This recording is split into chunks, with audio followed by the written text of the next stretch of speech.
Give us a call at 235-5479 for more information. The Community Hospital of Seventh-day Adventist, where good private health care is affordable. FanZone, your reliable, authentic supplier, has just gotten better. You can now visit our website www.fanzonett.com for your authentic wear and collectibles.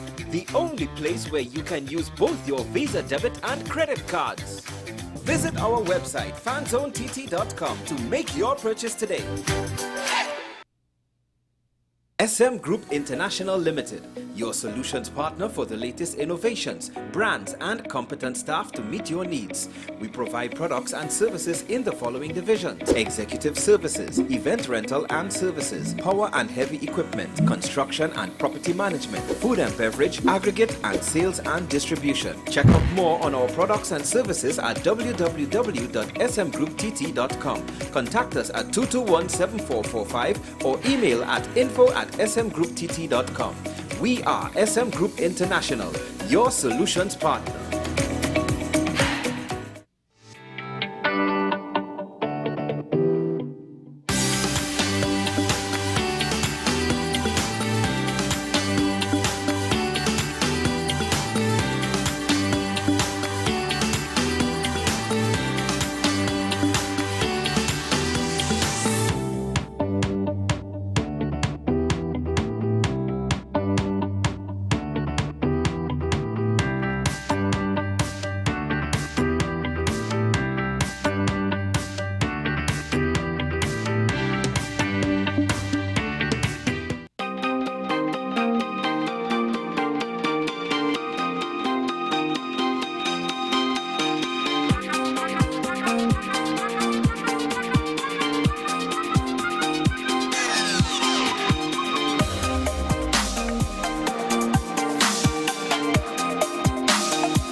The best laptops and tablets are at dbesttoys.com. Get a Gateway 14.1-inch Ultra Slim notebook or an HP 14-inch laptop at the best prices in TNT. Get the Fire 7 tablet for $474. You can also shop the latest Amazon Fire Sticks. Call now at 32-DBEST to order or visit us in-store at Forces Flagship Mac Bean. Shop online now at dbesttoys.com. Free delivery available throughout Trinidad and Tobago. Cash or links on delivery. Folks, we're back and better than ever. Your show have always appeared to be a show that is focused on going to the cause or looking to the cause. We hardly ever talk about the white-collar crime, though. We always talk about the ones that involve more as physical violence against individuals. The citizens will only measure transmission when water starts to flow through their taps. The Constitution doesn't talk about local election. Contract mafia that's responsible for looting the country, and they own and operate these politicians. So if you are running a country and you can't say nothing as a prime minister, please take up your bag and go. It is not comparative to the murder figures, but it is in fact very high. I believe he's protecting certain individuals.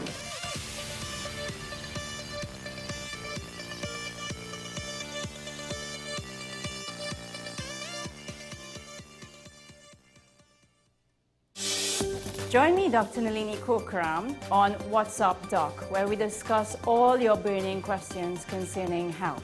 Trinidad and Tobago is among one of the highest risk group of patients that develop this form of genetic breast cancer. What I'd like to take home from a short interview like this, screening. You must screen. Because it's silent. It's silent. Yeah. And because it's silent, you don't know it's there. What's Up Doc, every Tuesday and Thursday on WESN, Content Capital. You are watching Strictly Legal on WESN Content Capital. Just give an overview of what exactly is that split arrangement. Now you don't need to register nothing. You don't need. We can do that another time. But then it becomes a hit, and then everybody starts to want to claim.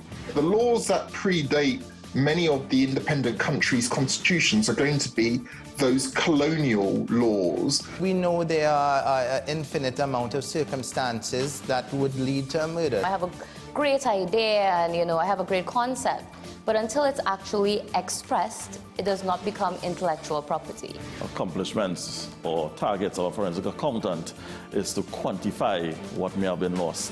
They believe in different criminals and we manipulated the law and we exploited the system. A responsible journalist will reach out to the person who they have the information on for a comment.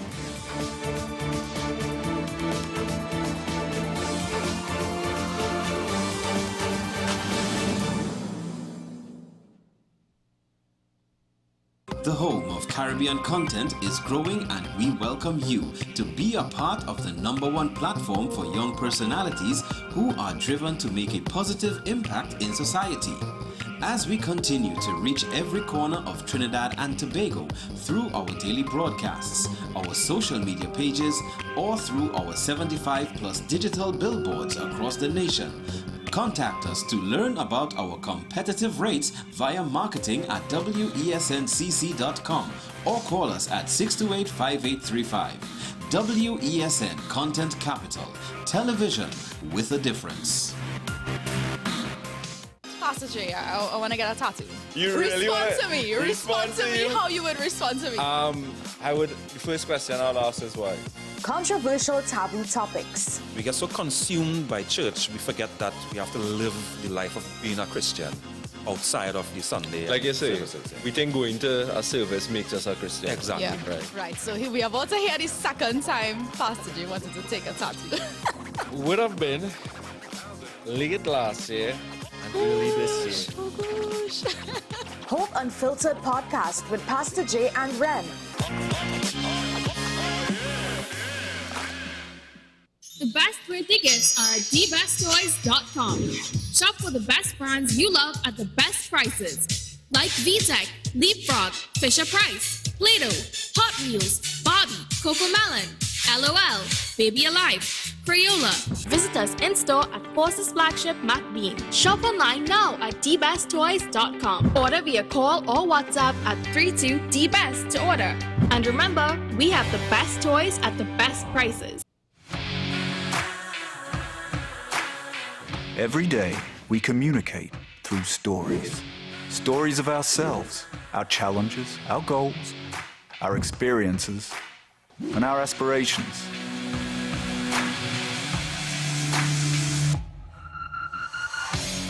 Storytelling is an art that we have mastered. WESN Film Studios comprises a collaborative team of experts with extensive industry experience locally, regionally, and internationally.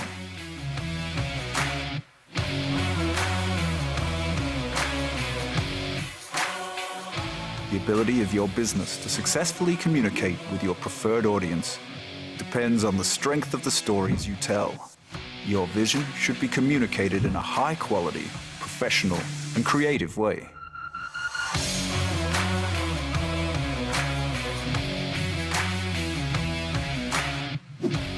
From concept to post-production, advertising to film, multi-camera productions, live events, streaming, and virtual conferencing, we are WESN Film Studio.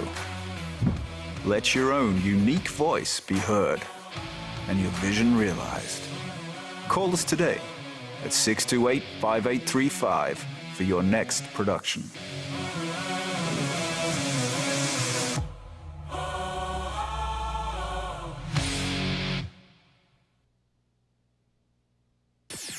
WESN.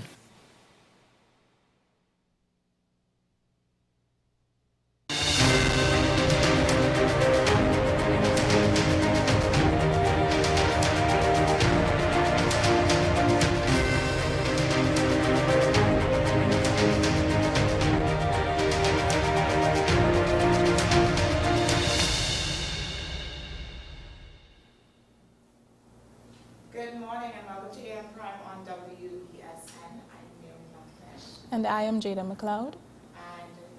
Thank you all for joining us this morning. Yes. Happy to be back. Yes. And so far, the morning is a little bit hectic. A little hectic, but it's going. It's going. We do have a wonderful show planned for you guys today, so stay tuned for that. Yes, today we are first just going to take a look at a couple of videos for you to just watch, maybe form some opinions if you missed something, and yeah, so just take a look, and we'll be right back with you right afterwards. I, Stuart Richard Young, do swear by Almighty God that I will bear true faith and allegiance to Trinidad and Tobago, and will uphold the Constitution and the law, that I will conscientiously and impartially and to the best of my ability discharge my duties as Prime Minister and do right to all manner of people without fear or favor, affection or ill will.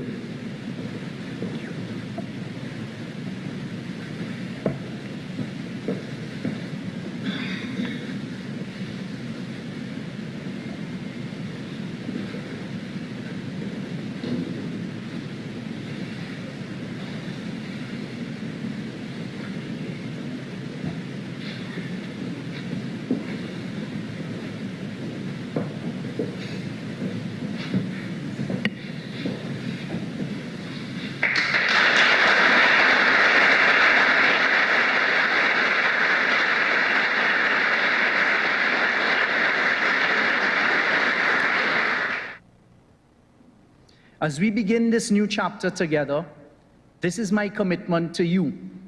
I will lead with integrity, inclusion, and accountability. We will harness our unique strengths, diversity, and aspirations to build a future where every citizen has the opportunity to thrive. We will put aside differences, leverage our collective experiences and expertise, and champion the necessary reforms to transform and strengthen our nation and uplift our people. I will work together with you across Trinidad and Tobago, with each and every citizen on the way forward. Our work begins right now. I will work tirelessly with each and every citizen who wants to be a part of this journey to create a safer, stronger, and prosperous Trinidad and Tobago, to take on crime so that everyone feels safe and secure in their own neighborhoods, to fuel our innovation, creativity, and culture, to drive economic transformation, where every single citizen can chart their own destiny, to ensure that young people will have a seat at the table to shape the future that they will inherit. A future where no dream is too big, a future with more well-paying jobs, a more affordable life, and a more prosperous Trinidad and Tobago for generations to come.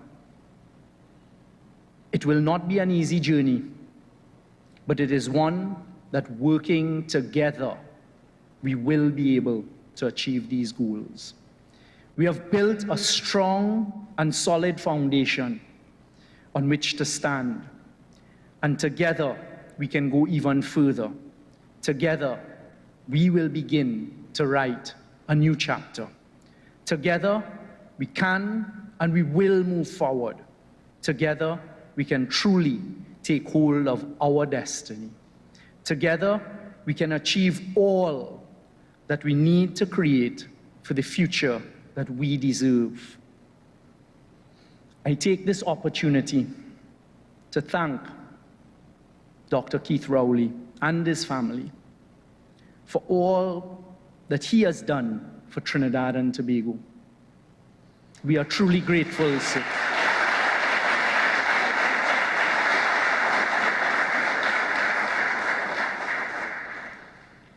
Citizens of our Trinidad and Tobago, later today, I invite you to join me at 3 p.m. as we swear in the new cabinet of Trinidad and Tobago. Fellow citizens, I look forward to working with you all together. May God bless you all, and may God bless the Republic of Trinidad and Tobago. Thank you.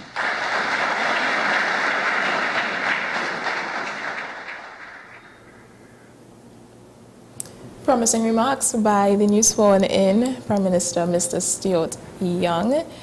Some noticeable highlights would have been his promising of well-paying jobs and for youth to have a seat at the table. Those are the two big things I would have pulled away from it. What about you, Naomi? He mentioned, working on crime, yes, national security. That is a big thing.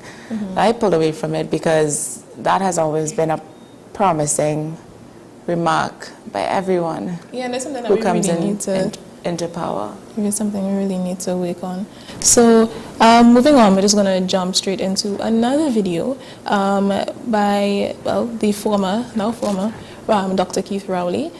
Just take a look at it and we could always comment on our Facebook and our Instagram and our YouTube and tell us what you think. Open the doors in Venezuela, get agreements with Venezuela, sign contracts with Venezuela, but the opposition leader is relentlessly attacking and slandering the president of Venezuela.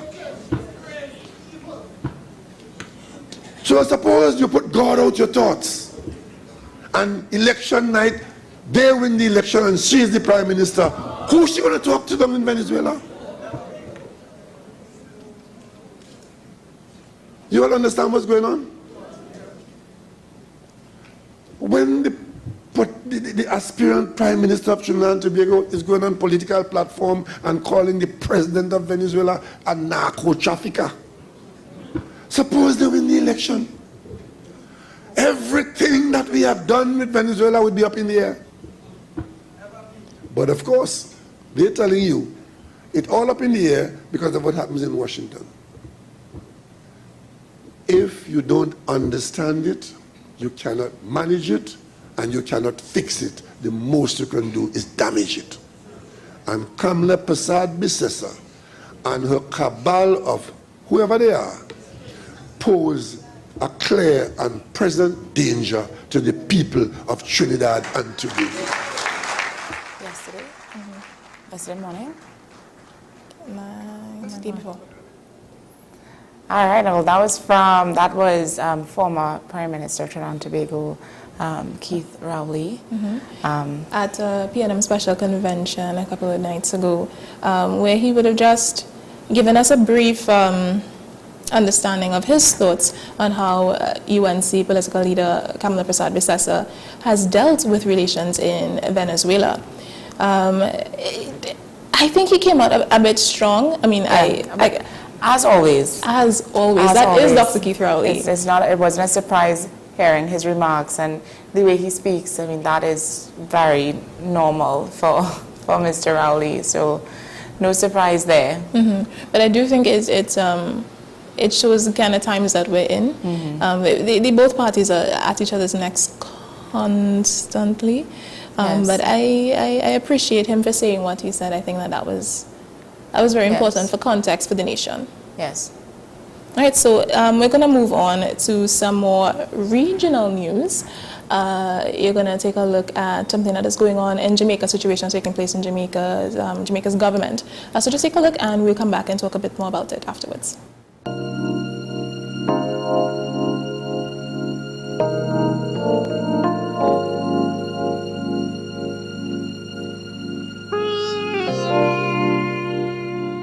Excellencies, ladies and gentlemen, the statistics which we will undoubtedly hear today paint a stark picture of how much more work still needs to be done to keep our women and children safe.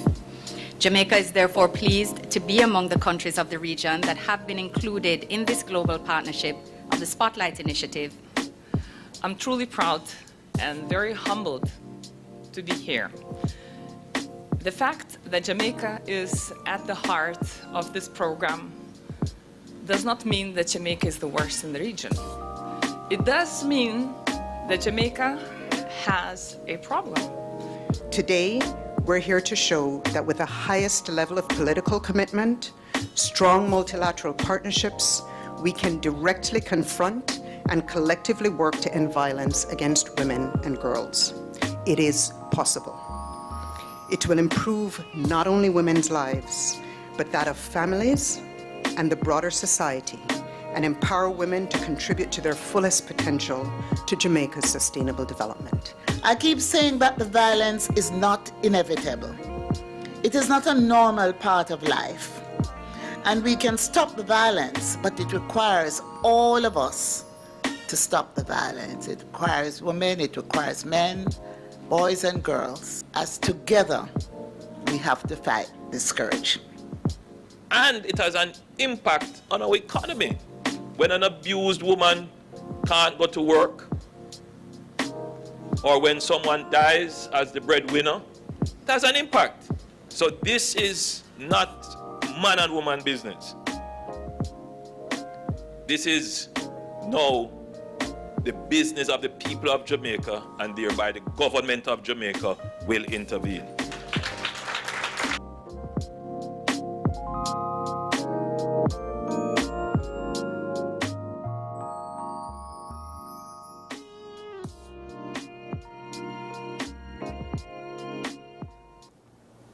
All right, that's very promising, a very promising initiative. The Spotlight Initiative in Jamaica, that's a joint effort by the United Nations and the European Union.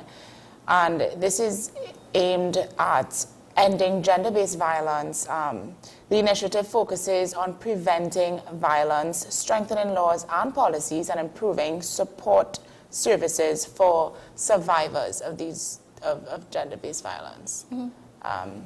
I think, and then a key part of the program is training frontline workers, which I find that is... It's so necessary, and I'm glad that somebody in the Caribbean is taking the lead on that. Yes, yeah. It is, the effort is part of a broader Caribbean-wide push, so I do believe this is something that is going to expand beyond to other Caribbean countries, mm-hmm.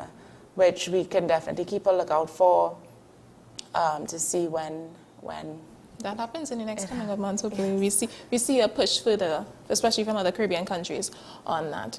So that kind of brings us to the end of our videos that we wanted you guys to take a look at, just in case you would have missed certain things that are happening in our region and in Trinidad and Tobago. So we're gonna go to a quick commercial break, and then when we come back, we're gonna jump into our first interview of the day. Stay with us.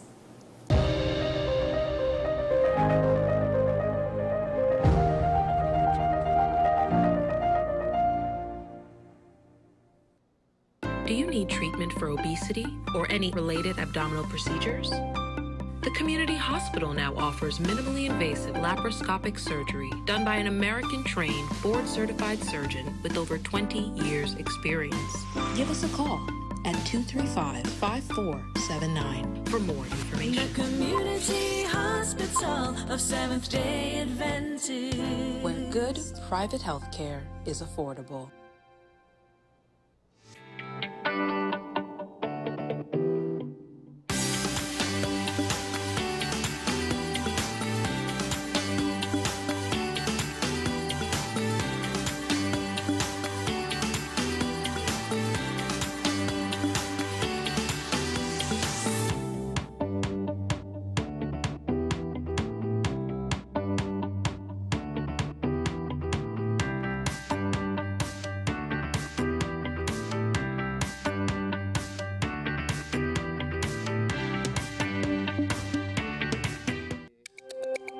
Every word, every line, every paragraph depicts a real moment in someone's life. A father, a sister, a mother, a brother. We at Newsday are dedicated to you, the people, and through independent, unwavering journalism, strive to always bring your stories to life. Because your stories are more than just words. Newsday, independent and credible. Knowing how to tell authentic is as easy as 1, 2, 3. Find it, match it, search it. Step 1. Find the style number on the tag. Step 2. Match the style number inside the jersey with the number on the tag. Step 3. Search it. A quick Google search of the style number will verify the jersey is authentic when the search results match the jersey being searched. Don't be fooled by counterfeit jerseys. Before you buy, remember to find it, match it, search it. Fan Zone, 2 locations nationwide. Center City Mall, Chaguanas and Movietown, Port of Spain. Nationwide delivery available.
We're back and better than ever.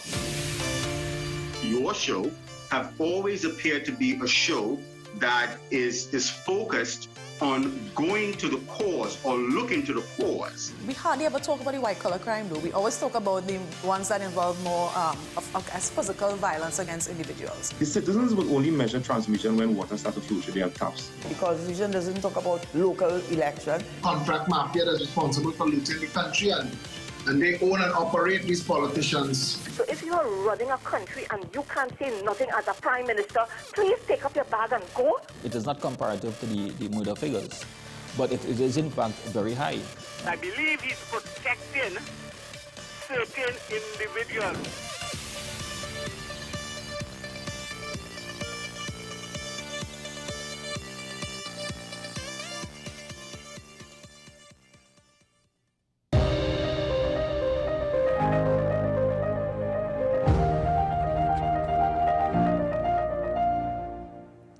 Welcome back to the program this morning.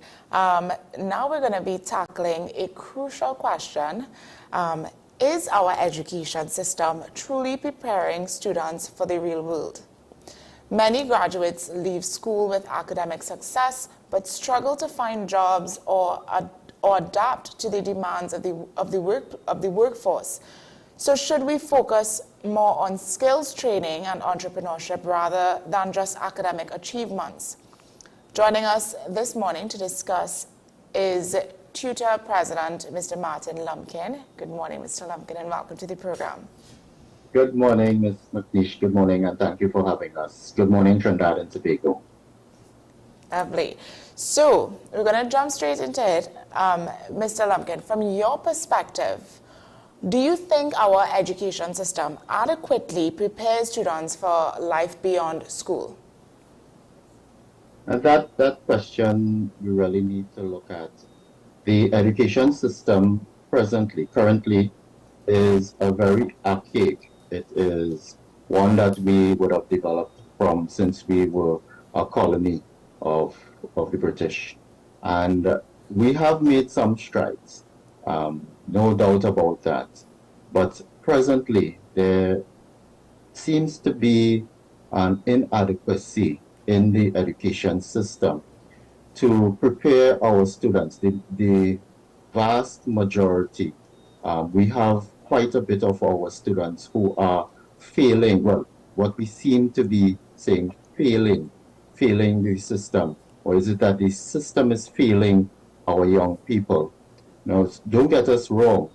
We are doing some good things. There are students who are excelling, and compliments to the schools, to the educators that are producing such well educated persons. But we have a number of our students who are falling through the cracks, as they say, and who are not seeing the relevance of education. Because, as was previously said, even if you get your qualifications, your certification, there is limited number of jobs in the environment, and so persons have to seek outside. So is it that we are really catering for the needs of the country, Trinidad and Tobago? There needs to be focus on, as you would have mentioned, entrepreneurship as well as skills-based. In the past, when we reflect in the 70s to 80s, we had the junior secondary schools and the senior comprehensive schools, which would cater for the technical vocational area. Now these areas are languishing. You hardly have educators, teachers for those areas, and it's because we have not been catering for such. And there are children who are seeking to access these subject areas. And because the school does not have adequate teaching staff, even support staff, lab assistants, farm attendants, etc. So what are we doing? We are really killing the system. There is a drive to get it back going, but we believe the drive it's kind of on neutral right now. It is not sufficient. And that those areas need to be focused as well. Yeah. Let's look at the major exams that we have. So we have SEA, CXE, CAPE, right? These three major exams that students have to face at different points in their life. I mean, in your opinion, do you believe that, these exams, or how do you think these exams shape the way that students learn? And not just that, I mean, are they too focused on theory over practical application? When we speak about these examinations, we sometimes wonder what is the nature and purpose of our education system. Is it just to prepare our students for examination? Because that's how it feels sometimes. Yes. And do we only look at certification as well as skill versus skill-based? And now more than ever, after we are looking at post-pandemic, now more than ever in terms of emotional intelligence as well, are we really focusing on this? We are of the position that in SEA, previously the Common Entrance Examination, which is a placement examination, should be seriously reviewed. We should not have our students at that age going through such a rigorous and life-changing examination. And a lot of pressure, undue pressure, is placed on not only the students, on the parents, but even the educators, because they are judged, they are looked at in terms of their results. And it is, to us, something that needs to be looked at seriously. If we are looking at placement, we should find an avenue, a way of placing our students into our secondary schools. And one of the things we have to look at is universal secondary education. We speak about it, but really do we have? Because we do not have sufficient spaces to place our students. And are all schools equal? Now, there are certain prestige schools that will argue that they should be in existence and they should continue because of the work that they do. And hats off to them. They have been doing excellent work. But when you put certain levels of achievements, academic achievements, in one school, and let's look at the lower spectrum. When you put students who are supposedly underachieving, children who are certified as failures into an environment, and you do not give that school the adequate resources in order to treat with it. And we're not just speaking about educators, you're looking at support staff as well, child psychologists, sorry, excuse me, yes.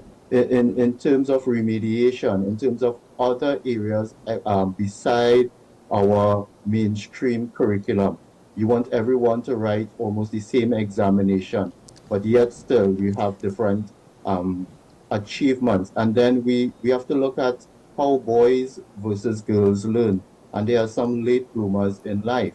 Are we looking at that, or are we just marking time and going through the system, hoping that we will find different ways? But when you do the same things over and over and expect different results, we all know what that is the definition of. And so the system really needs a reset. We really need, in terms of what our focus in the education system, how is it supporting national development? In terms of our scholarships as well too, are we giving scholarships to persons who are going to build the nation in the areas that are necessary, agriculture, other areas as well, the technical, vocational areas, instead of the what we term the mainstream or the high-end doctors, lawyers, etc., etc. And so, these examinations we have to look at. Yes, they are necessary in terms of CAPE and CSEC, in order for persons to advance. But what happens if we really look? We have approximately 19,000 students writing SCA. If we look at how many write CAPE, it's much less than, not CAPE, CSEC, it's much less than that. And then when we look to CAPE, so it's a kind of filtering off. What happens to those who, in between those examinations, do not continue or would find alternative areas? Are we really catering for our education system? Are we catering for our students and our citizens? Yeah. I think because what you said there, I completely, I agree in a sense, because when I was in school, I don't know if this still exists, but in around Form 3, there would have been an exam. And that exam we were told that exam is for students who, I guess, don't make it all the way to CSEC, to CXC. And because between SEA, primary school, and when you get to Form 5 to sit that CXC exam, there is a falling off of students. Not all students go on to do that exam, and far less for the CAPE exam. So in Form 3, there was this exam, and it was for students who don't make it all the way through, and they would be able to have certain passes or a certain level of accreditation for these for school, and to me that is almost like, when you think back on it, it's like it's only for exams. Like, what is that? Because when we leave school now, it's what are your passes? To get a job, you have to have at least 3 passes, math and English, and another one. So but how do I know when I go out there? Life is so big, it's so wide. How do I know that I'm prepared when I go out there? Yeah. So that would lead to my next question. You would have mentioned, vocational training, right? Can we just talk a little bit more on that and just explain, what is this vocational training, and should we have a stronger emphasis on that and having apprenticeships in secondary schools? Yes, in terms of the technical vocational areas, so we are looking at woodwork, metalwork. We have other areas, sewing, etc., etc. And these are the areas that we will say it's non-contemporary in terms of the mainstream academics. And let me say our position in terms of tutor. The technical vocational areas are not for persons who are not academically inclined, as we used to say, or what in local parlance used to say, they don't see. Actually, to get into a technical area, you have to be highly intelligent. It may not seem as the normal in quote, and you have to be highly skilled as well too. In the 70s, 80s, up to the 90s, we would have had these schools that would cater for students who were more inclined to that area. And as previously mentioned, it has declined significantly. We had the closing of John Lee and San Fernando Tech, which would have catered for the upskilling of these persons, and then we would have the teacher training aspect of it, which was closed down. So when you kill that aspect of it, aren't you not supposed to have a decline in the number of teachers in those areas? And then we have these big areas within the comprehensive schools. So we had the mechanical areas and so. And then after a while, they just become derelict. There's no teachers to teach, and there's also no equipment. It's not being serviced. Those schools that still continue it and have it, they have a challenge with their equipment as well as their attendance as well too. And this is an area we believe we don't have the actual study, but we are just off the cuff thinking that when you had the decline of these areas, then you would have seen an upsurgence of violence and indiscipline because students are not being engaged in. And then it redounds later on down in society when you have less of these skilled areas. Now people are complaining to get a skilled workman. The amount of money you have to pay to engage these persons because it is a scarce resource in our society. And some of our skilled persons are going away because the opportunity in other countries are greater than locally. However, that area needs to be revived, resuscitated. It's not completely dead. We're not flatliners yet, but we need to resuscitate. And again, in terms of entrepreneurship, and in the small and micro enterprises, there are persons who are attempting to have their own business. Are we enabling them properly to go out and seek their dream of having their own business, which will build the society as well? So speaking on that, would there be merit, in your opinion, would there be merit in having schools partner with local businesses where they can get some sort of mentorship programs? So I know we have the JA Junior Achievement thing in Trinidad and Tobago, but what about taking that a step further and having that extra practical insight when you're dealing with persons who are already in those positions? And yes, it will be ideal to have these institutions, these small businesses, and even larger businesses coming and assist schools. There are schools that actually do that, not only at career day, but during the academic year as well too. But we have to signal a small amount of caution in that you have to do your background as best as possible, because when you are bringing persons inside of our schools who are outside of the staff, etc., you have to do your due diligence and your background checking in terms of that. But yes, it is a way that we can encourage our young people into areas and to see persons who have made it through whatever challenges that they would have had. Any sort of, those aspects to boost the morale of our students is welcome. And as I said, I know there are some schools who do it. Some do not have the opportunity because of their where their community is, and that engagement is very limited.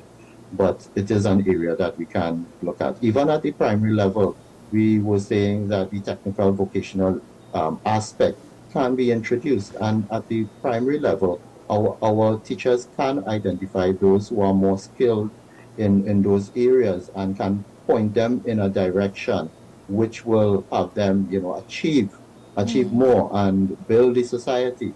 But when you're only focused on this high-stake examination, then it becomes more difficult in terms of grooming our children in other areas. So, Mr. Lumpkin, I want to talk about teachers' role in bridging this gap. What role do teachers play in bridging the gap between academic learning and real-world skills and preparing these students to go out?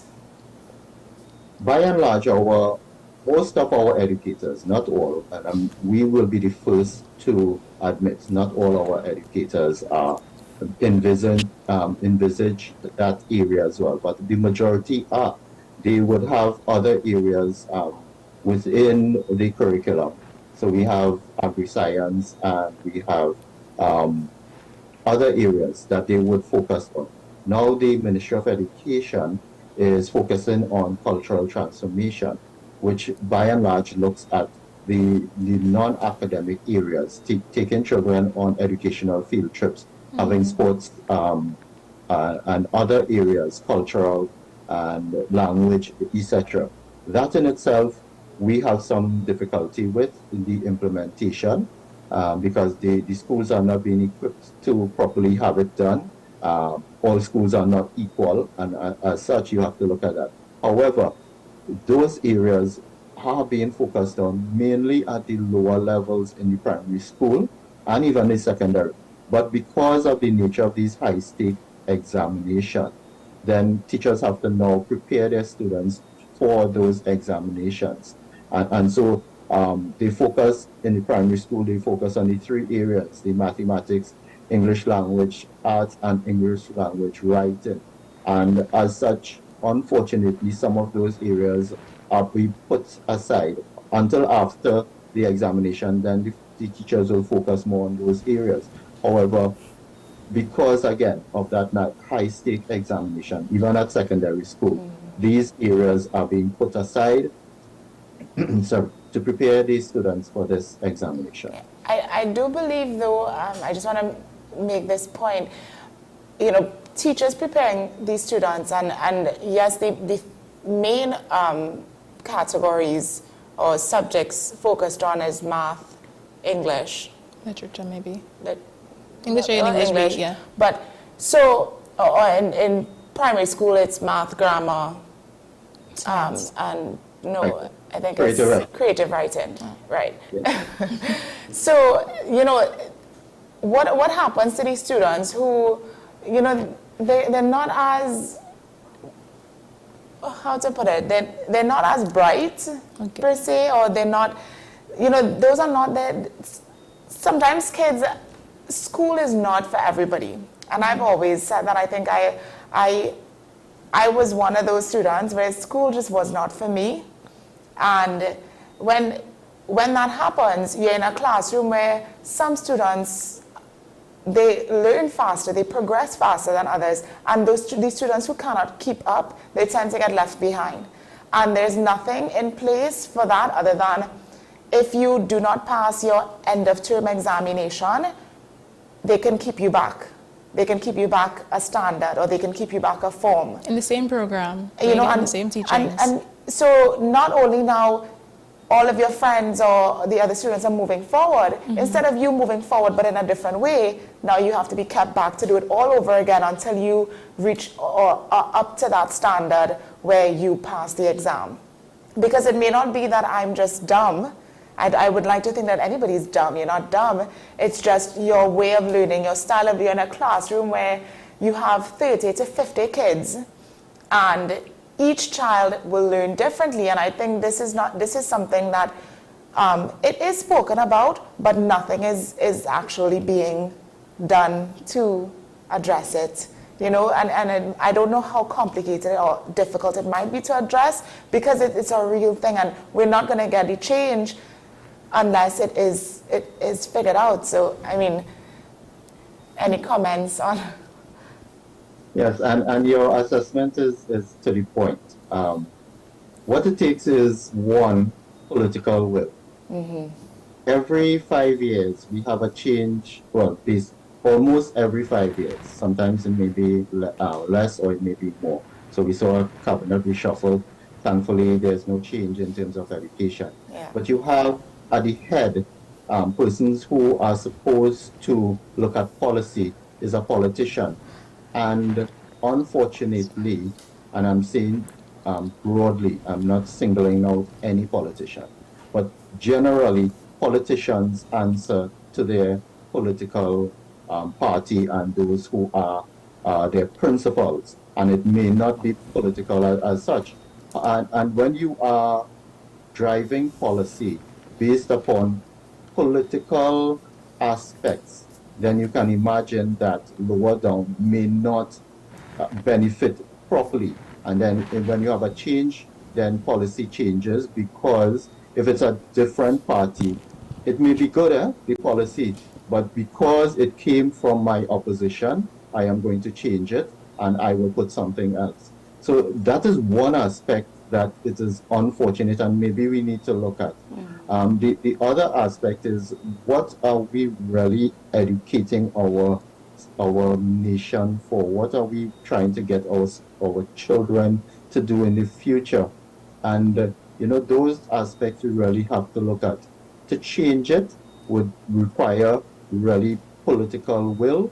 And one of the other things that always plays a part, and this administration and previous administrations have always been speaking about funding, and to change the system, to give the relevant backup systems and inclusive, because if you're looking at inclusive education, it's not just students who have physical challenges, but those who have special needs as well, to having the resources to assist the classroom teachers. And then the other aspect, I'm jumping very quickly because I know our time is limited, but also skilling and uptooling our teachers, reskilling, retooling our teachers to really deliver the curriculum in a manner that is not just, as we call, chalk and talk, sage on stage, etc., but giving them other resources. So we speak about the technological aspects as well, not just giving a laptop, not just saying that you're given Wi-Fi. What about the training? What about the software? What about, equipping schools? And there are consequential areas that need to be addressed as well too, the physical aspect as well as electrical, etc., etc. It's going to take some money. It's going to take, the willpower. But if the persons who are driving education in Trinidad and Tobago has that vision, then I believe, and Tutor believes, that it will redound to the benefit. It could be incremental. It doesn't have to be a widespread change, but at least if you see incremental changes and meaningful, not just putting, these things and saying, hey, we did this tick a box kind of aspect, but really looking at educational changes and best practices and so on. We always like to refer to the Nordic states and so on, but have we really looked at what they have done preparing for such changes and putting into place the necessary infrastructure, training, etc. In Trinidad and Tobago, we have always spoken about a clear career path for educators. Have we identified that if at the primary level I want to be a teacher, what do I need to do? What training would I get? What education would I get going up the line, such that it enables that environment for an educator? We always look at giving big dreams, which is good, doctors, lawyers, etc., etc. But what about our teachers as well, which plays an important, and we would argue, the most important part in national development. Yeah. Just really quickly, because I know we have to wrap. From a teacher's perspective, how far along are we from the implementation of some sort of AI into the classroom, and how do teachers respond to wanting to put AI into the classroom? Very good question. When we saw the emergence of AI, a lot of people were skeptical and they were taken aback. They looked at it at the level of the students using AI to supposedly cheat. Yeah. Now give the Ministry of Education credit. They are doing some training in AI with our educators, both at the teaching level and administration. And that in itself, that training, we have some issues which that implementation, and that's a different topic. However, I know that little by little, some great increments, our educators are embracing it and using it in order to enhance their delivery of the curriculum and teaching and learning. for example, we were advised on how we can do a lesson plan catered for a child who has special needs, and catering for that, especially that learning needs. So it can be used in a positive way, and I know that there is the move to have educators advanced in that area. Yeah. Really quickly, if we were to introduce reforms, what would your top 3 priorities be? In terms of the technical vocational area, that is one of the great areas that we have to look at reform. Teacher training has to be more advanced and greater, as well as if really and truly at the basic level of ECCE, that change to the legislation to include, because right now the Education Act speaks about the education age from 5 onward up to, I think, is beyond 12. But the change in legislation to include the ECCE, which is 2.5 to 3 years. So as of now, the legislation does not include ECCE, which is the backbone and the basic, the start of the foundation for education. That needs to be changed immediately to include them, so that that sector is included and it can be improved. Right.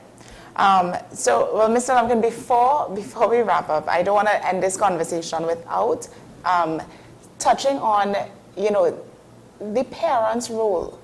A student's parents' role.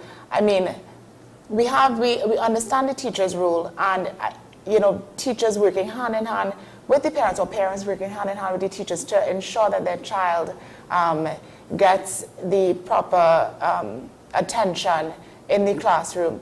I mean, just touch a little bit on that so that we can understand, even when it comes to these training periods, schools, it's not, because parents do have a big part to play in preparing their child for these major examinations as well.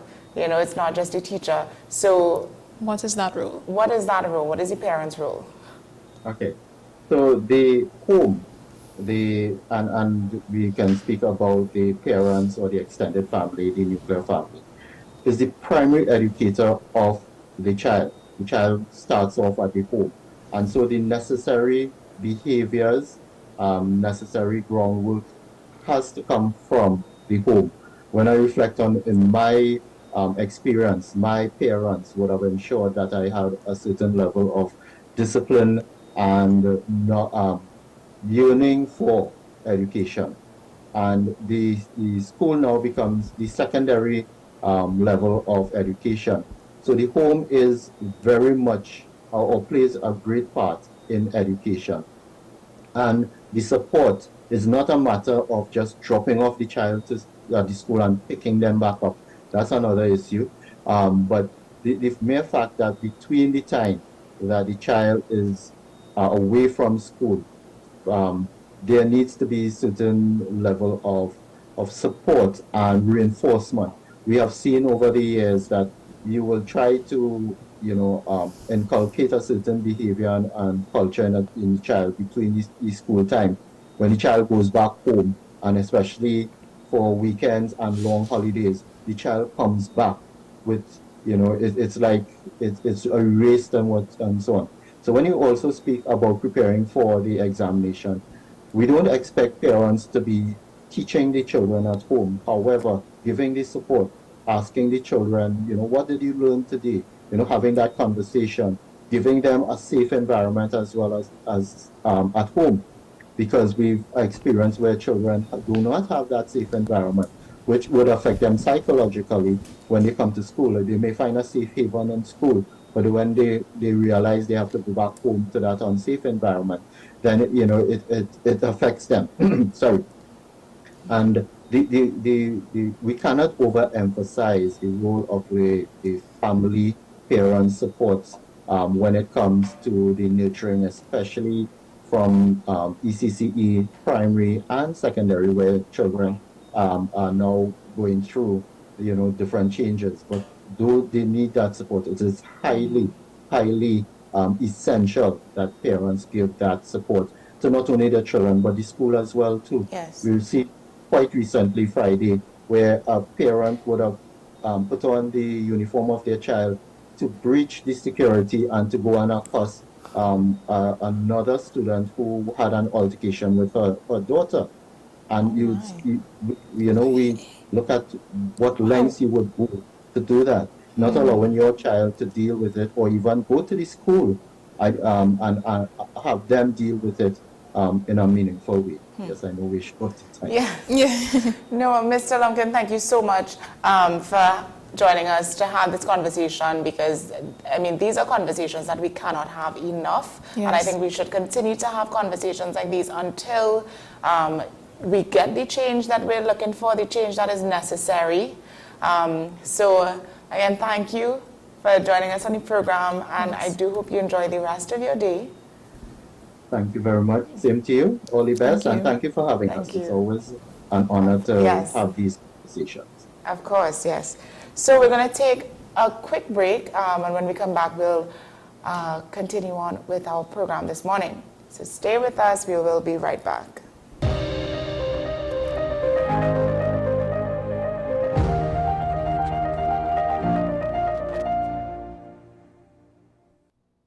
Do you need treatment for obesity or any related abdominal procedures? The community hospital now offers minimally invasive laparoscopic surgery done by an American-trained, board-certified surgeon with over 20 years' experience. Give us a call at 235-5479 for more information. The Community Hospital of Seventh-day Adventist, where good private health care is affordable. Done by an American-trained. We are tackling the hard-hitting topics, some controversial topics, some topics we sweep under the rug. You don't always have to forgive in a relationship for it to move forward. If it is you are in a situation where you forgive the person, but to the detriment of yourself, what are you really doing? It is very uncommon for somebody in the younger age group to have dementia. Atheists don't not believe. Is that I can't disprove God, but you also can't prove God. So we kind of at a stalemate. We'll focus on the woman who's being the victim, or the man who's being the victim.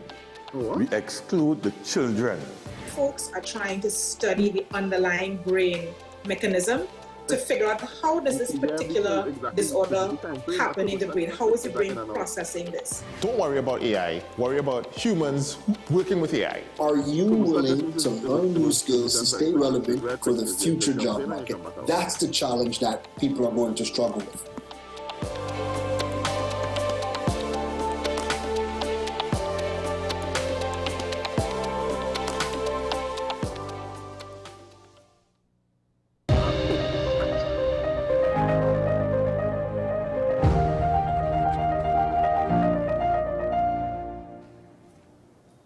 Good morning and welcome back to the program.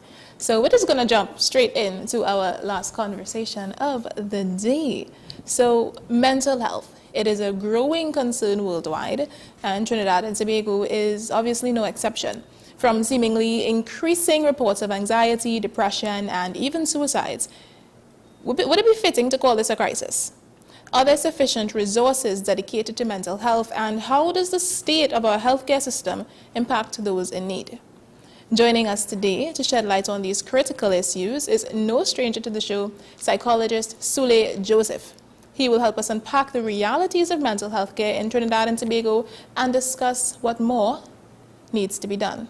Welcome back to the program, Sule. How are you doing? I am fine. Thank you very much for having me.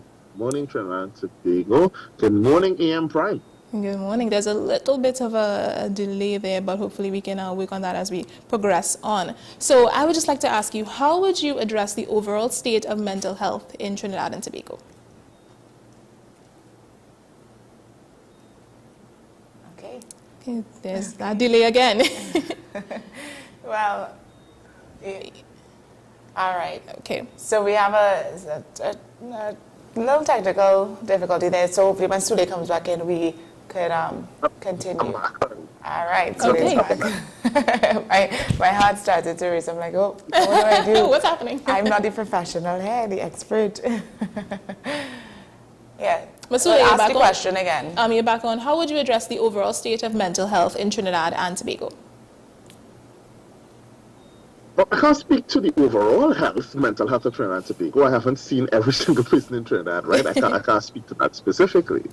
But what I can see, being a practitioner in the field for over 10 years, I can say that we have been making very small baby step progress towards recognizing mental health as something that is very significant.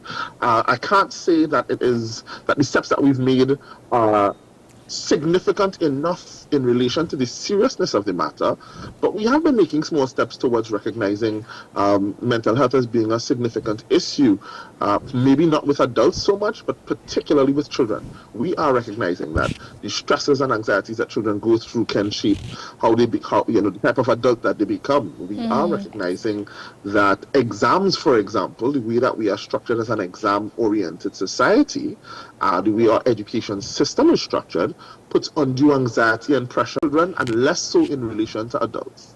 Right. What kind of adults do these children grow up to become, the ones who suffer with anxieties? Could you repeat that, please? I'm not hearing. Sure. Really. What sort of adults do these children become, the ones who have anxiety, who suffer with anxiety? What? Pardon, sorry?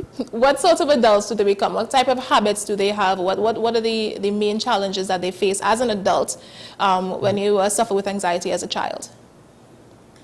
Okay, so anxiety in children look a little bit different than it looks in adults.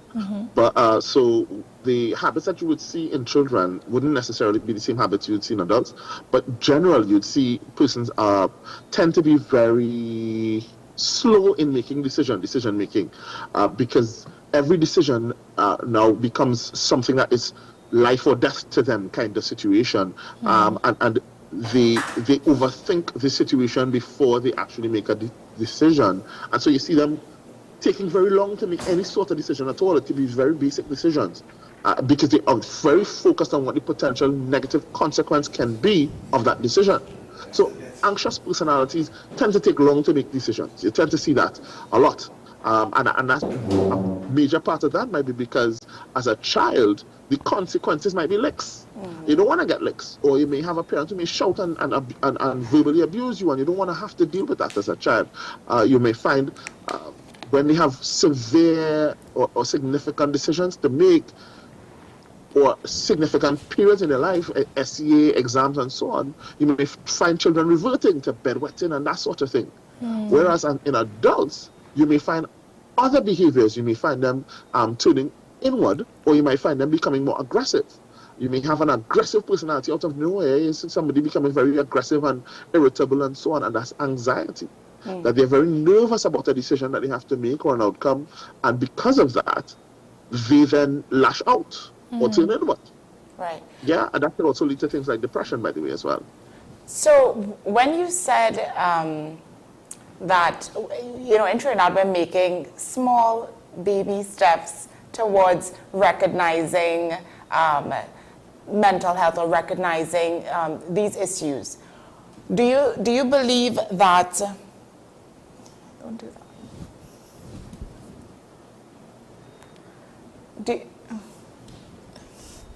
Do you believe that these strides that they've recognized is something that is actionable steps that we can take? That's a tough question. Okay, I feel like you're gang up on me today. I don't know if all steps are actionable in some way. I would imagine all steps are actionable in some way, and I don't want those persons who are at the front lines fighting for recognition of psychology in Trinidad to feel as though this is a slight at the work that they've been doing.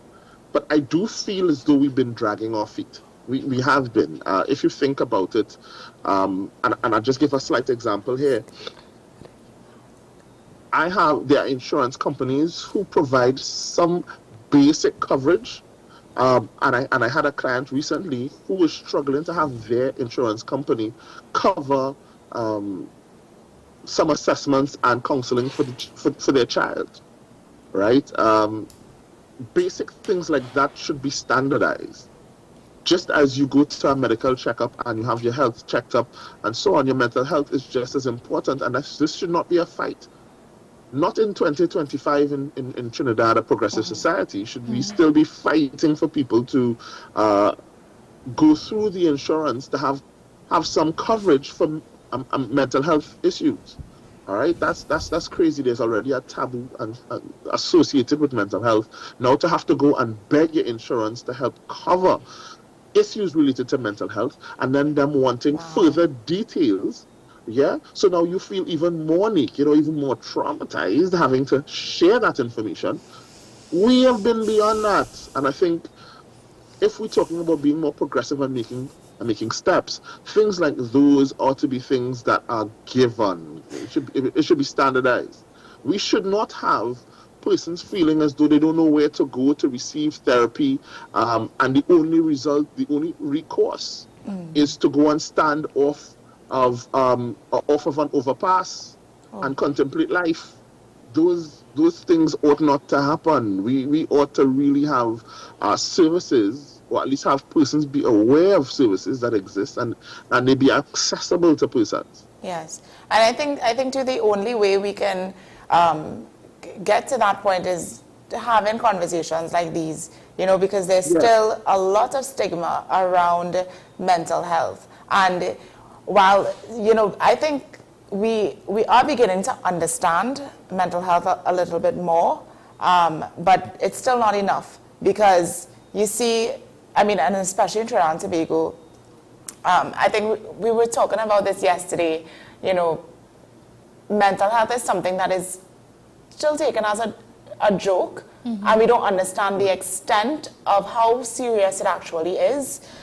So how can we encourage people to seek out help, or to find that place where they can feel comfortable enough to talk about it, to talk about their innermost darkest issues, without the fear of judgment or being laughed at or ridiculed? Well, it's a couple of things. The truth is, given our society, and I don't want to say that we're backwards, but in relation to mental health, I do think we're a bit, our growth has been stymied or retarded a bit, in relation to our maturity and mental health, how we process that as a society. Yes. Because I'll tell you this, women and children, if they are experiencing a mental breakdown, that is maybe a space for concern, which is progress. Because some years ago, I would remember that there was a young lady who got a bad drive on Ryson Road, and that was the last straw for her. She had a mental breakdown. She took off all her clothes and she started walking Ryson Road, in her birthday suit. Wow. And people took videos and people laughed at it and so on or whatever.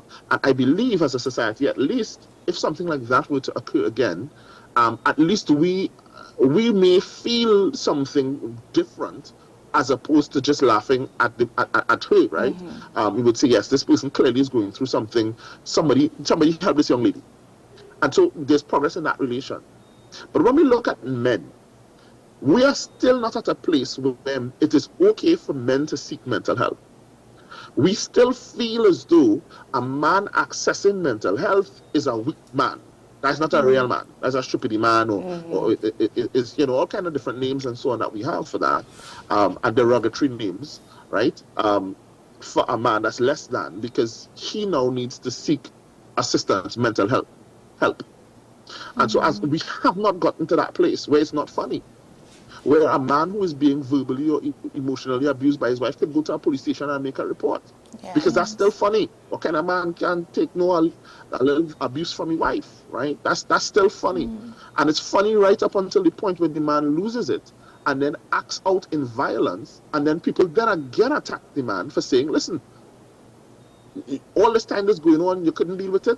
And now look at you. You lash out and you do some nonsense. All right? So I think we still have a lot to go in that relation. And I don't want to attack the TTPS here, because one of the things I would like to say is, while we do often label and blame the TTPS as being too wicked and they're bad and so on and all of those things, in relation to the incident that would have occurred yesterday, was it, or Sunday? Yesterday, right, with the young lady who stood on the overpass. The Victim Support Unit of the TTPS, which is the counseling arm of the TTPS, for those who don't know, by the way, they went into overdrive. They spoke to the young lady. She was there in the station. A sergeant was speaking to her until counseling support arrived. So the police not only wicked, all right? So there's a counseling arm, and they have recognized the importance of therapy and intervention. The Victim Support Unit, I want to shout out to them, because therapy and the way forward in Trinidad and Tobago is absolutely necessary. Yeah, we need to move away from pelting fists first and then trying to understand, to understanding and providing therapy and empathy first, and consequences subsequent. Yes, when it comes to the public perception of mental health, where do you think this stems from? Because, and I'll just give a bit of context here. When you were talking, you said that with women, what would have happened was people would have laughed at the lady who would have had the breakdown. Yet nowadays, with education, we're becoming less ignorant. How do you think that can apply to men? Do you think that with a certain level of education and acknowledgement, we can lose this ignorance? I think it's education, yes. It's going to take a little bit of a cultural shift as well, because we feel as though instead of men opening up and showing some level of weakness, what men ought to do is to go by the bar, take a drink, listen to some soca music, and make everything better, right? And while that may assist in the short term, oftentimes that's what we call masking. You just take something to block the pain, initial pain, like taking painkillers, for example, but it doesn't address the issue, right? It doesn't address the root of the issue. So all you're doing is blocking it. And I think part of what we need to look at is adjusting the culture to create safe spaces for men. We don't really have that. Men don't have safe spaces. So you have to bottle it. You have to keep it inside. You have to be a real man, and maybe until you reach home by yourself, cry in your pillow by yourself, deal with your issues by yourself, right? Because you're asked to be human, but not look fragile. And that's a very delicate balance. How are you asked to be human and not look fragile? You're asked to show emotions, but not the soft ones. So the emotions that we're okay to feel would be numb and angry and happy, and that's it. Right? The full spectrum. So we need to create a space, or create a culture where spaces are created for men to feel safe. Yeah, I think that is, and that's a big thing. That's not a thing now for now. We have to start with youth. And help young men understand that it's okay to have feelings outside of anger and sadness. It's okay to express feelings, right? How you address those feelings is something else that we can look at, all right? But it's okay to have them and okay to express them. Something can make you feel sad. Yes. All right? Not that I think that we have the platform or the time to discuss today, but another issue I recognize coming out of this generation is everything makes them depressed, right? They're depressed for, like, you stump your toe and they're depressed. So that's another conversation we need to have. Depression is a mood disorder. That's something totally different from being sad. It's okay to feel sad, but let's not label everything as depressed. And right? I think your outfit didn't turn out how you wanted it to turn out, and now you're depressed. You didn't get a carnival ticket for an event that you wanted to go, and you're depressed. We loosely use that word depressed. We use it just like narcissistic, when that word was being thrown around recklessly. I think depression is another one that is being thrown around recklessly, because everything now, when you feel sad, we tend to confuse that with I'm depressed. I feel depressed. I don't think you can feel depressed. To me, depression is more of a verb, not an adjective. And I'm saying that because you're not depressed until you do things that, you know, to me, depression, you can see depression on a person. It's not a feeling, and that could be very controversial, but you know. Yeah, well, you know, these days, if you don't get your favorite meal, you're depressed. If you know, you go to your favorite restaurant and they ran out of something that you want, oh my gosh, I'm depressed. This is so depressing. You know, that's that No, type but of language. Sule, I have a question. Okay, I have a question. In terms of how people say they're depressed these days, they use it oversaturatedly use the word depressed. Do you think that contributes to how persons respond to mental health in Trinidad and Tobago? Because they think, oh, you just saying that is not real. Yeah, yeah, there can be. If we don't respect certain things and we make it very flippant, then I can see how the older generations will be very dismissive of certain feelings, and the younger generations may not understand the seriousness of certain things. So, because we don't hold it with reverence, if we understand that that depression, there are certain criteria to be met for something to be considered depressed or depression, and a depression is actually a mood disorder, a psychological state, then it ought not to be a word, how serious it is. It ought not to be a word that is just used flippantly. And to be quite frank, I won't say I'm the only one, but locally, our equivalent to what a real depression would look like, to me, is tabanca. And I think everybody kind of experienced tabanca once or twice, so they have an idea. When you have tabanca, that is what depression kind of looks like. When you feel as though you can't eat, sleep, move, right? You just want to curl up in bed all day, every day, and do nothing, and that continues for an extended period, usually a minimum of about 3 months. Yeah. That's when we're talking about depression. That's how serious depression is. So when you don't get your favorite food and you say, oh gosh, this is depressing, right? That's nowhere close to what depression is, all right? And it's an insult and a slap into the face to those persons who are facing depression. Those people who feel as though they can't see light at the end of the tunnel and they're in this dark room and, you know, there's no way out. They feel as though they're suffocating and that kind of thing. They can't breathe. That is the extremity of what depression is. So to use it so flippantly, I think diminishes the significance of it and mental health, yes. And then for the older heads, hearing persons using it so often and so on, it also makes them feel as though this mental health thing might be nonsense because everybody just using it all willy-nilly. Yeah, but should there be a balance? Agree, yeah. Should there be a balance in how we address what depression looks like? Should we be a bit more cautious in saying this is what depression looks like? Because isn't there such a thing as like a high-functioning person with depression and somebody that's more low-functioning? Yes, they have persons who are high functioning in terms of you can be depressed with high functioning, and usually what that looks like, usually persons throw themselves into an activity. Okay. So that activity consumes them. It's still the same concept of being a dark room and they can't see their way out. It's not that they're happy at all, but they then consume themselves with something else so that they don't focus on what is depressing them. But that thing becomes the entirety of their functioning. So usually people with high functioning depression tend to see like they look like workaholics and you think that they have everything going so well and stuff for them, but they can't stop. Yeah. The minute they stop, they start thinking about what's going on with the rest of their life and they just fold up. So they just don't ever stop moving. They're always working, they're always in meetings, they're always in whatever. They push themselves until they can't move anymore. So it's not that this is this very flippant, easygoing thing. It is very serious. All right. So it does not diminish the word depression. You can be a high functioning depressive person. It's really still an issue. And when the hustle and bustle and all of that ends, they are still grappling with these significant issues, this mood disorder and so on.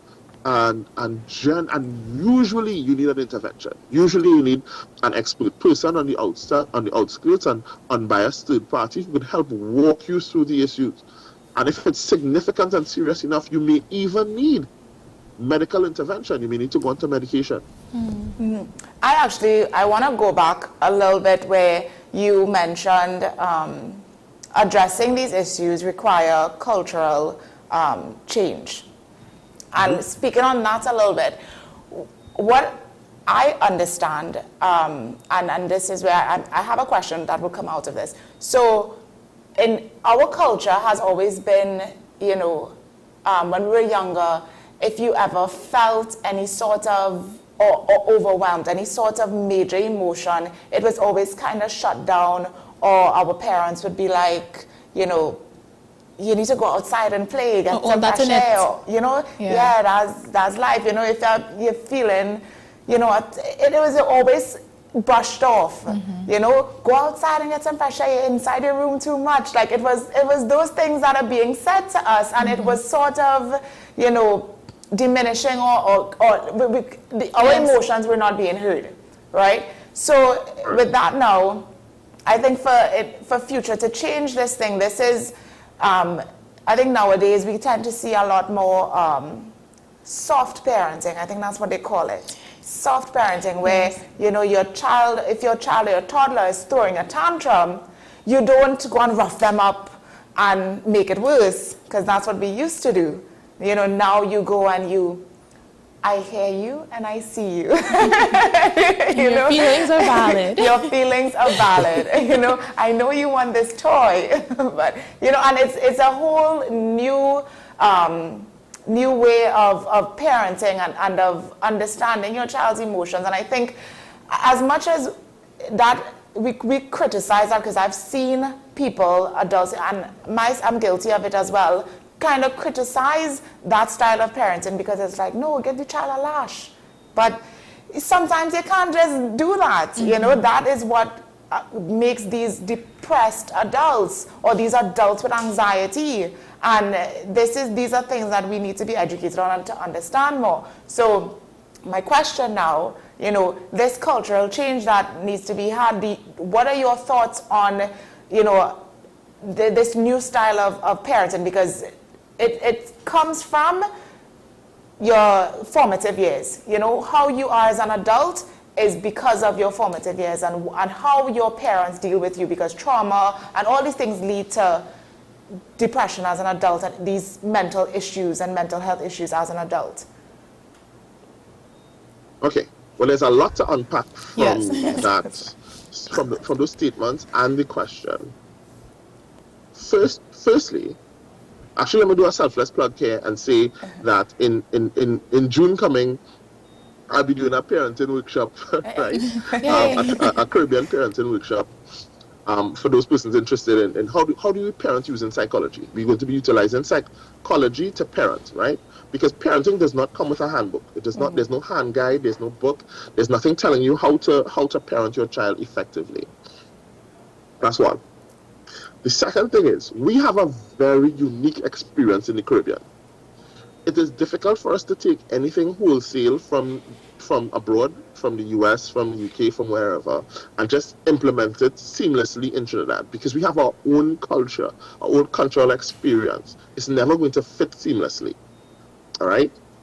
Because while you might be talking to your child and saying, oh gosh, son, oh boy, you take this stuff without asking me, that's not very nice, right? And that is your parenting in that scheme. In the US and UK and so on, you have systems on board to help support your parenting style. But when you come to in Trinidad, while you might be parenting your child in that particular vein and bubble, when the school calls in the TTPS because your child takes somebody pencil or sharpener or whatever and investigating, police come in and rough up your child. Right? They come in and talk to your son and say, son, oh gosh, you should not take that, you know, that's not a good. Yes. No. Right?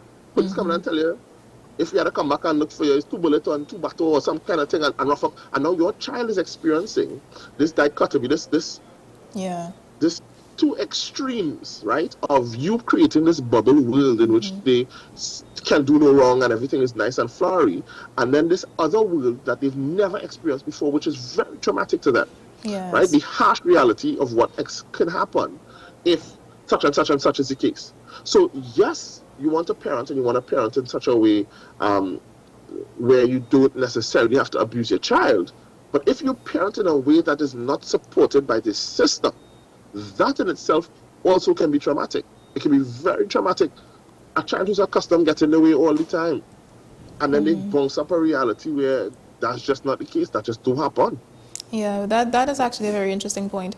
We actually do need to wrap right now, Sule. But as per usual, you give some of the best conversations that we've had. So I do thank you for coming on and sharing your perspective. And hopefully we can have you back on soon for a part 2. And we can definitely have you back on to talk about your upcoming parent workshop. Because that sounds interesting. So we'd love to hear more about that. But yes, as Jada said, we do have to come to a close. Thank you so much for joining us on the program this morning. The conversation was enlightening. And there's a lot more to unpack. I think, as I said before, these are conversations that we need to have more of. Mm-hmm. So moving forward, we definitely need to try and settle these conversations more until we begin to see the constant change happening. Yeah. So thanks, Sule. Have a great day. Thanks for having me, guys. Take care, Trinidad and Tobago. Stay blessed. You as well. All right, as we come to a close on our show, today we just want to say thank you for joining AM Prime. I know that we have a little thing that we usually do. I wonder if Naomi had anything planned for us today. Did not. Okay, that's no problem at all. So, we're gonna just leave y'all with our usual quote. Mm-hmm. It's something also along the lines of success. So I would just want us to say, don't follow your dreams, right? Chase them fervently. Go after them with a certain level of ambition that you deserve to have what you want in this life. So don't just chase your dreams. Don't just follow your dreams. Chase them. And Jada could not have said it better. So with that, we leave you. Do enjoy the rest of your day. Stay blessed, stay safe, stay inspired, and we'll see you back here again tomorrow. Goodbye.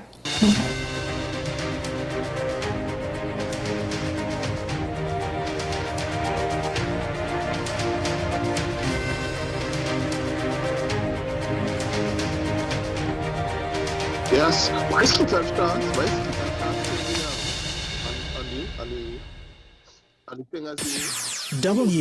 WESN.